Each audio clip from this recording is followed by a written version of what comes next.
안녕하세요. 오늘 당신과 함께 살펴볼 자료는요. 트리버드바이러 이야기입니다. 최근에 주가가 하루 만에 막 18%나 뛰었다는데 도대체 왜 그런 건지 또 앞으로는 어떨지 좀 깊이 파헤쳐 보려고요. 자료를 보니까 핵심은 스타보드 밸류라는 행동주의 펀드의 등장이더군요. 그렇죠.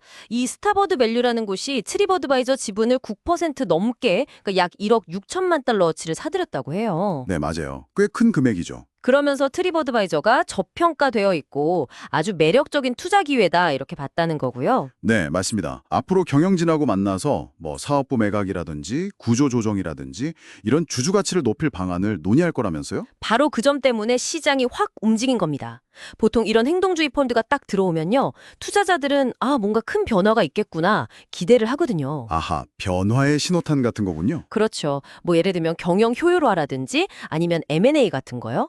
스타보드가 과거에도 이런 움직임을 보였었기 때문에 이번에도 그냥 넘어가진 않을 거다. 이런 기대감이 확 생긴 거죠.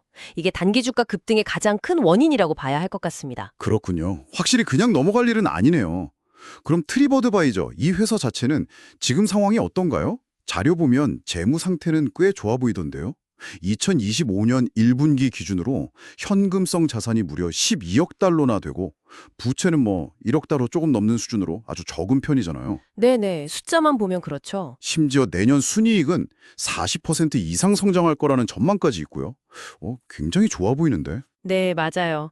재무 건전성이나 성장 전망치 자체는 긍정적인 편이에요. 근데 여기서 좀 더 깊게 봐야 할 부분이 있어요. 지금 주가 수익 비율, 그러니까 P가 한 38배 정도 되거든요.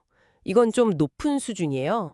38배면 확실히 부담스럽긴 하네요. 물론 뭐 내년 예상 실적 기준으로는 한 20배 수준으로 낮아질 거라는 전망도 있긴 합니다만, 진짜 중요한 질문은 이거죠. 핵심 사업인 여행 리뷰 쪽은 왜 성장이 둔화되고 있는가 하는 점이에요. 아, 핵심 사업이 문제군요. 네. 요즘 보면 자회사 실적에 좀 의존하는 경향이 있고요. 또 아시다시피 글로벌 여행 경기에 굉장히 민감하잖아요. 이런 부분들을 좀 고려해야 합니다. 재무는 탄탄한데 정작 본업인 리뷰 사업은 좀 주춤하고 밸류에이션 부담도 있다. 이런 거네요. 그렇죠. 근데 또 흥미로운 게 트립어드바이저가 이미 작년부터 사업부 매각 같은 전략적인 변화를 검토하고 있었던 얘기가 있더라고요. 맞아요. 그런 내부적인 움직임이 있던 차에 이번에 스타보드 같은 외부 행동주의 폴드까지 딱 들어오니까 시장에서는 진짜 M&A 같은 큰 변화가 오겠구나 하는 기대감이 더 커질 수밖에 없는 거죠. 타이밍이 정말 절묘하네요. 네. 그래서 전체적인 그림을 보면 재무적으로는 안정적이고 성장 잠재력도 있지만 핵심 사업이 좀 정체된 상태인 기업에 행동주의 펀드가 변화를 촉구하러 들어온 상황. 이렇게 요약할 수 있겠네요. 이제 관건은 이 스타보드의 개입이 정말로 실질적인 기업 가치 상승으로 이어질 수 있을까?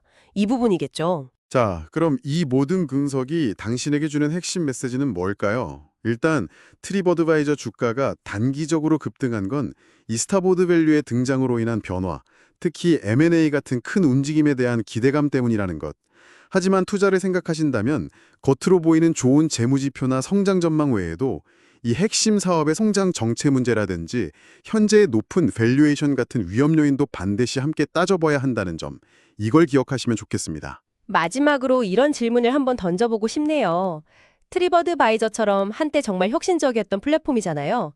이런 기업이 핵심 사업의 성장 한계에 부딪혔을 때 어떻게 스스로를 다시 만들어가야 할까요? 그냥 뭐 사업부 팔고 이런 것만이 능사일지.